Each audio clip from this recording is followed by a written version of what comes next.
Nous sommes là pour faire le point maintenant, comme annoncé au sommaire de ce programme, la plateforme politique Lamouka, dont Martin Fayulu et Adolphe Muzito étaient en meeting populaire le week-end dernier à Kinshasa, place Sainte-Thérèse, qui était noire du monde. Et pour en parler aujourd'hui, on aimerait savoir les nouvelles perspectives de cette plateforme politique. Et puis voilà, les questions des leurs qui sont en train d'effrayer la chronique politique dans notre pays. Ils ont donné leur point de vue.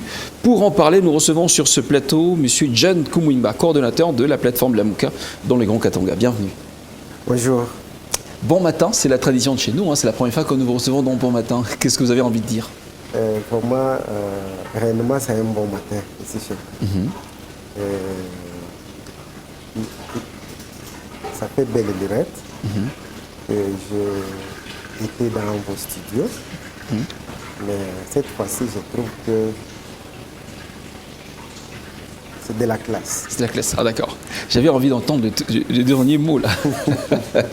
Alors merci d'être venu dans cette émission ce matin. On a envie de savoir d'abord comment vous avez apprécié la sortie politique de ces duos Martin Fayulu, Adolphe Muzito, un an après, devant cette foule, place Sainte-Thérèse, noire du monde. C'était un carton plein pour vous? Certainement, c'est ce que nous avions toujours dit, que Lamouka, c'est le peuple.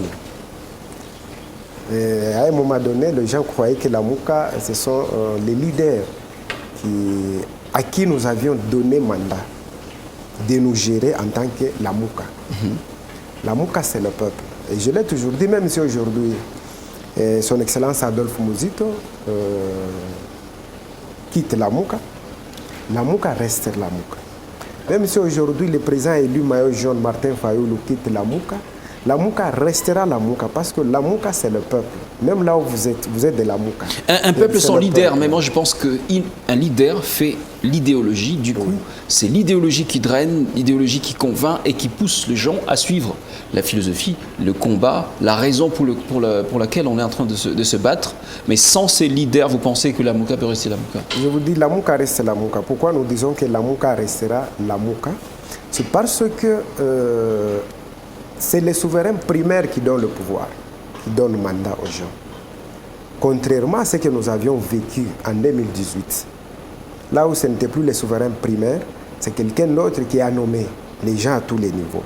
C'est pourquoi nous, Lamouka, je dis bien le peuple qui est Lamouka, à qui appartient, c'est-à-dire le peuple à qui appartient le pouvoir, restera Lamouka parce que c'est le peuple qui est souverain. Raison pour laquelle nous sommes choisis les leaders, nous en avons deux maintenant, les deux leaders, parce que dans toute organisation, il faudrait qu'il y ait un leader qui doit ce que je disais tantôt, la chose aille de l'avant. C'est pourquoi nous avons nos deux leaders. Oui. Il y a son Excellence Adolphe Muzito et le président élu Mayo John Martin Fayulu. Le président élu Mayo John, oui. J'aime ça. Hein. Certainement. Intéressant. Mais où seraient les autres leaders, notamment, que dis-je, Mona Congo? Vous savez, avant, c'est-à-dire nos leaders étaient nombreux.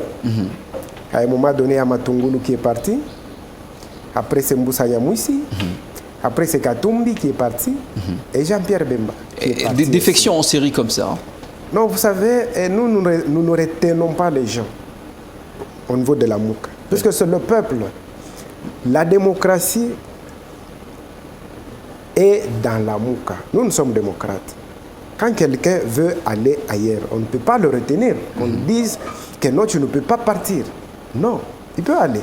M. Katumbi est dans l'Union sucrée. M. Mbemba est dans l'Union sucrée. Mais on ne peut pas, pour autant, parce qu'ils sont allés... Vous parlez de l'Union sacrée de la nation. Hein. Non, c'est l'Union sucrée. D'accord. Moi, j'ai toujours dit Union sucrée. Pourquoi? Ce qui est sacré, c'est quelque chose que le peuple souverain donne. Mais si le pouvoir vient d'une nomination qui a été faite nuitamment, là, c'est plus le peuple. C'est-à-dire que cette histoire-là n'est plus sacrée. C'est pourquoi je vous parle de l'Union sucrée. Vous avez vu comment les gens sont allés vers l'Union sucrée. L'Union sucrée, c'est parce que ces gens-là ne respecte aucun texte, ne respecte aucune loi. Je peux te donner l'exemple du règlement d'ordre intérieur de l'Assemblée nationale.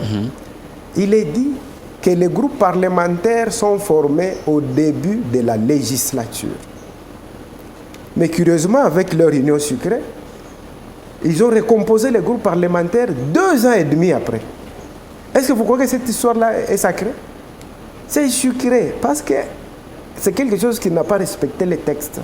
Donc, la sortie du week-end, la sortie populaire, politique de ces duos Martin Fayulu et Adolphe Mouzito était une réussite pour vous.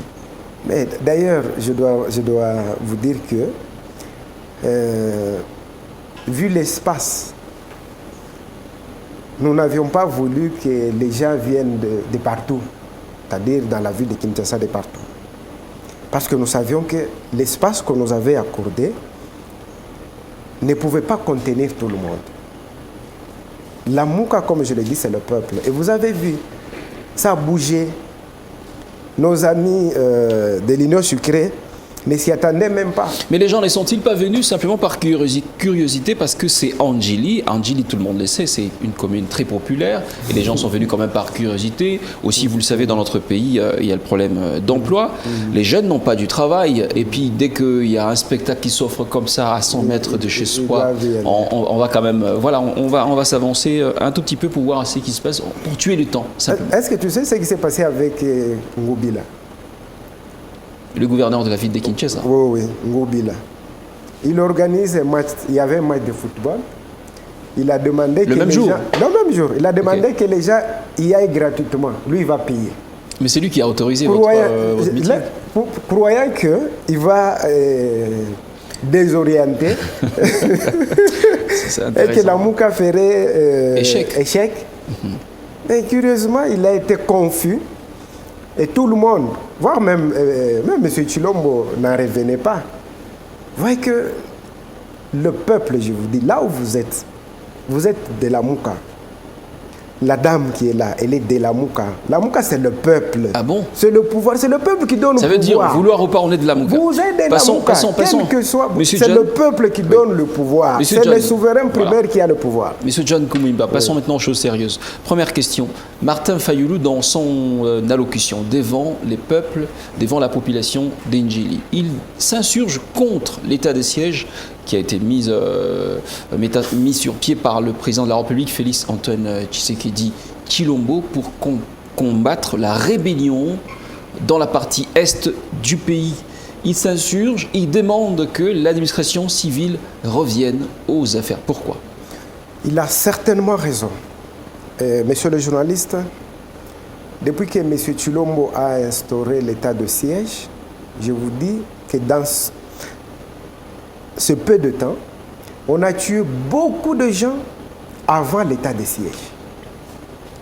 On a tué... C'est pas le contraire. On a tué aujourd'hui pendant ces temps. Oui. Ah d'accord. On a tué plus de 917 personnes. 468 enlevés. Plus de 142 villages incendiés. Incendiés et il n'y a même plus la population. C'est ça l'état de siège. Village déserté. C'est ça l'état de siège de M. Tshilombo. M. Tshilombo a mis en place l'état de siège sans au préalable faire une étude de faisabilité. Rien n'a été fait. Il se réveille d'un bon matin, état de siège. Mais ça évolue bien. L'opinion nationale retient que l'état de siège est en train d'évoluer bien. Les hommes en uniforme se battent pour pouvoir, n'est-ce pas, vous avez oublié que c'est dans l'état de siège que M. Tshilombo a décrété qu'on brûle les véhicules. Avant, on ne brûlait pas les véhicules. Maintenant, cette fois-ci, il faut voir. 30, 40, autant de véhicules pendant l'état de siège. Il doit mettre fin à cette histoire-là. C'est quelque chose qui n'a pas donné de fruits. Il décrète l'état de siège. Il s'est dit commandant suprême de FARDC. Oui, c'est lui le chef de l'État, le garant des bons Mais nous avons notre président qui a été élu maillot jaune, c'est Martin Fayulu. Malheureusement, il n'est pas aux affaires. Il décrète l'état de siège. Il ne connaît même pas le nombre de militaires qui sont là-bas. Commandant suprême. Et vous devez savoir que c'est pourquoi nous exigeons qu'on mette fin à cette histoire-là. Et c'est par la tête que le poisson commence par pourrir. Il n'y a jamais eu de mauvaises troupes, il n'y a que de mauvais chefs. Et la population a déjà compris que nous avons un mauvais chef. Est-ce que ce n'est pas simplement un discours d'opposants? Parce que quand on s'est dit « je suis opposant », et dans notre pays, nous le savons, il faut s'opposer à tout ce que celui qui est au pouvoir fait. Même quand c'est rose, vous dites que c'est rouge, complètement rouge. Même quand c'est blanc, c'est noir, c'est sombre pour vous. C'est un langage de politicien. Et il s'est dit, il était carrément dans la peau d'opposants, Martin Fayulu. Vous devez savoir que la Constitution sacralise la vie. La vie humaine est sacrée. Même si on tue une personne, nous devons tous être inquiets. Nous devons nous insurger. Et non, il décrète l'état de siège. Nous sommes déjà au-delà de 917 personnes tuées. Plus de 468 enlevées. Vous avez même les chiffres, vous retenez bien les chiffres. Oui, et vous voulez concéder. Et il n'y a pas d'avancée, selon vous? Il n'y en a pas. Je vous dis, c'est un échec qui ne dit pas son nom. Pourquoi je peux dire? Moi, je peux dire que c'est médiocre. L'histoire d'état de siège que M. Tshilombo a décrété, cette histoire-là est médiocre. On doit mettre fin à cela. La population attend ce temps. On doit mettre fin à ça. Élection 2023, Martin Fayulu s'est exprimé également là-dessus. La coalition s'invite dans les débats. Vous parlez de l'impasse des hommes d'église qui sont incapables de produire un président de la Commission électorale nationale indépendante. Que propose la Mouka à ce propos? Une très bonne question. Vous savez, on a toujours dit que si les prémices sont fausses, les conclusions le seront. Nous avions demandé à M. Tshilombo, nous avions demandé à tout acteur politique que la question qui concerne les élections, c'est une question de vie ou de mort. C'est-à-dire c'est la vie de la nation. Il faudrait que cette histoire soit traitée d'une manière consensuelle. Ça veut dire? Vous voulez être invité à la table de négociation? On doit se mettre tout autour d'une table. C'est question de la vie de la nation. Juste ce qui concerne la loi électorale et la composition de la CENI. Juste pour ces deux points-là. On n'a pas besoin d'autres. Parce qu'on ne peut pas comprendre que M. Tshilombo fasse traiter ces dossiers-là qui concernent la vie de la nation. À combien de personnes? Je peux dire 300, je ne sais pas si c'est 200 et quelques personnes là. Et qui sont-elles? Vous parlez des députés? Mais les gens qui ont été nommés par Nanga, vous savez que dans cet hémicycle-là, il y a des gens qui n'étaient même pas candidats à l'élection, qui n'avaient même pas battu campagne, mais curieusement, la personne se retrouve députée. Parce que Nanga avait tout boutiqué. Il les a nommés. En les nommant, qui sont complices de tous les jours. Benoît Lamba attendait pour entériner. Qui n'est plus aux affaires. On sent que la Mouka est encore dans les vestiges Nanga, non, c'est ça que nous disons. Oui, non, dans la Benoît Lamba entérine. Ouais. Maintenant, ce gens-là traitent la vie de la nation. Mais non, parce que, je le répète encore, les élections, c'est ça la vie de la nation. C'est le souverain primaire qui s'engage, qui donne le pouvoir à qui il veut. Parce que nous devons mettre fin aux nominations. Vous savez, si tu lis notre constitution, le préambule, c'est-à-dire tout ce que nous sommes en train de vivre, crise à répétition, guerre, tout ça, nous devons mettre fin à ça par les élections transparentes, crédibles et démocratiques. Nous devons avoir des animateurs que vous, la Mouka, parce que le peuple, vous, peuple, la Mouka, vous allez... à qui vous allez donner le pouvoir. Non, ici je ne suis pas la Mouka, vous êtes la Mouka, puisque je vous reçois. C'est le peuple. Monsieur John, Monsieur John Koumouimba. La Mouka, la coalition La Mouka, ça veut dire Réveille-toi en Lingala, propose des réformes par rapport à la loi électorale. Oui. Pourquoi? C'est pour que Martin Fayulu parle même des réformes conséquentes. Oui. Nous avons proposé des réformes. Oui, notamment. La loi électorale, nous ne voulons pas une loi électorale qui politise la CENI. Aujourd'hui, vous pensez que ceux qui composent la CENI, les églises catholiques, la société civile, plutôt les églises dans leur ensemble, ceux qui font partie des confessions religieuses, qui travaillent sur la composition de la CENI, sont politisés, sont influencés par les politiques? Oui, je dois dire que, vous savez, quand nous disons qu'on doit dépolitiser la CENI, parce que la CENI a deux organes. Nous avons le bureau et la plénière. Oui. Si nous disons dépolitiser la CENI, c'est dépolitiser les bureaux. Tous les membres du bureau doivent être neutres, les indépendants. Très bien. Ils ne peuvent pas venir d'une plateforme politique quelconque, d'un regroupement politique quelconque ou d'un parti politique. Nous avons dit non. La plénière, par contre, peut, à son sein, avoir des gens qui viennent des partis politiques. En ce moment-là, le bureau est comme le gouvernement. La plénière, c'est comme le Parlement, comme l'Assemblée, qui contrôle ce que le bureau est en train de faire. Maintenant, la question que tout le monde se pose, pourquoi M. Tshilombo a peur que la CENI soit dépolitisée? Et je dois te dire que la CENI de M. Tshilombo, ce que M. Tshilombo est en train de faire le forcing, devient plus politisée que la CENI de M. Kabila. Ah bon? Lui, nous et M. Tshilombo étions dans l'opposition, étions en train d'éliter pour que la CENI soit dépolitisée, pour qu'on restaure la démocratie.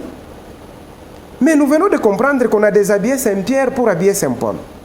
Nous avons fait partir le petit dictateur Kabila. Maintenant, nous nous retrouvons avec un grand dictateur Tshilombo. Ah bon, il est plus dictateur que Kabila. Ah bon? Oui. Donc Kabila n'était pas dictateur. Donc.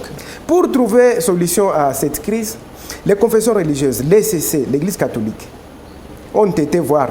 Tshilombo avait demandé l'audience de voir M. Tshilombo. M. Tshilombo avait refusé. Aujourd'hui, quand ils tiennent mordicus, que Kadima passe. Mais c'est la question que je me suis toujours posée. Apparemment, les gens ont des mémoires courtes. Nous avons une jurisprudence, c'est laquelle les cas Ronsard Malonda. C'est de la même façon que Ronsard Malonda a été élu, entériné par Mabunda, son dossier transmis à M. Tshilombo. Nous avons la lettre que M. Tshilombo avait écrite. Il a dit non, il ne signe pas l'ordonnance. Non, Malonda, parce que les deux confessions religieuses, l'Église catholique et l'ECC, qui dirigent, n'avaient pas apposé leur signature sur le PV. La même chose. Vous voyez que les mêmes causes produisent les mêmes effets. On va ça revient encore avec Kadima. Même chose. Nous l'attendons au tournoi, qu'il signe l'ordonnance. Les pourparlers se poursuivent. Ils sont encore en pourparlers. On n'a pas encore entériné la candidature de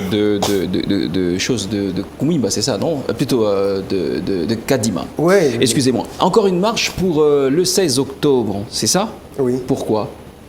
Vous savez, nous avions déjà dit ça à nos amis qui sont à l'Union sucrée, qui sont au pouvoir. Nous leur avons dit que le peuple s'est décidé. Le peuple a jugé bon de faire beaucoup de sorties maintenant. Le peuple veut maintenant faire entendre le cri de détresse, de désolation. Parce que le pays est dans le gouffre. Nous avons un régime médiocre. Là, il y a le coronavirus, il faut pas oublier, il y a le coronavirus pour faire des marches populaires. Mais vous allez me dire, ok. Ah, d'ailleurs, c'est une très bonne question. Oui. J'ai aimé vraiment. Vous savez, un jour, j'avais signé un communiqué que j'avais adressé à M. Loubaba, maire de Lubumbashi. Oui, on va terminer. Il y a même quand m'est sorti, je ne cesse d'interpeller M. Loubaba. Vous savez, un jour, on a débaptisé la chaussée de Kasenga en chaussée Tshilombo. Vous le savez? Bien sûr. Il y avait Covid-19. Mais Loubaba a mobilisé les gens, et les gens de sa plateforme, ils sont allés là-bas, nombreux. Bien qu'il ait dit, vous devez être avec. Ces jours-là, Loubaba avait enfermé Covid-19 dans son bureau. Et à Kinshasa? Quand il se déplace, il va à la manifestation, il rentre, il laisse partir Covid-19. Nous aussi, nous allons multiplier les manifestations. Je lui dis chaque jour. Nous aussi, nous allons commencer s'il y a manifestation. Nous, de la Mouka, nous allons commencer à enfermer Covid-19 dans nos bureaux. Nous allons marcher Quand vous l'avez fait le week-end d'ailleurs, parce que c'était une foule compacte d'ailleurs. Nous avions enfermé Covid. Vous l'aviez enfermé dans nos sièges. Il n'y a pas eu de contamination? Non, on avait enfermé dans nos sièges. À Kinshasa? Après marche, nous avons ouvert. Covid-19 a commencé à circuler. Puisque c'est ce que font. Nous aussi, nous avions pris cette initiative-là. Donc, Covid s'est invité en politique. C'est ça. Bien. D'ailleurs, vous savez, par rapport à Covid... On termine. Oui, vous savez, par rapport à Covid, nous sommes vraiment disciplinés. Nous, à l'opposition, nous sommes disciplinés. Vous distribuez des masques, des gels. Pour le samedi, vous l'avez fait? Faisons les calculs. Entre les opposants et ceux qui sont au pouvoir, beaucoup qui sont morts de Covid-19 viennent d'où? De la mouvance. C'est-à-dire, ils ne sont pas disciplinés par rapport à Covid-19. Nous qui sommes de la Mouka, nous sommes disciplinés. Faisons des calculs. Combien de gens de la Mouka sont morts par Covid-19? Mais allez à la mouvance, à l'Union sucrée. Ils sont nombreux, vous pouvez même vous fatiguer de compter. C'est-à-dire, ils ne sont pas disciplinés par rapport à Covid-19. John Kumwimba, je vous remercie d'avoir répondu à nos questions ce matin dans ce module. Vous êtes coordonnateur de la plateforme Lamuka dans l'espace Grand Katanga. Certainement, je suis coordonnateur de Lamuka dans le Grand Katanga. En même temps, président interfédéral du parti politique Nouvel Élan, cher à son Excellence Adolphe Muzito. Merci infiniment. C'est moi qui vous remercie. Mesdames, Messieurs, Bon Matin se poursuit. On prend la transition et on vous retrouve juste après pour une autre rubrique.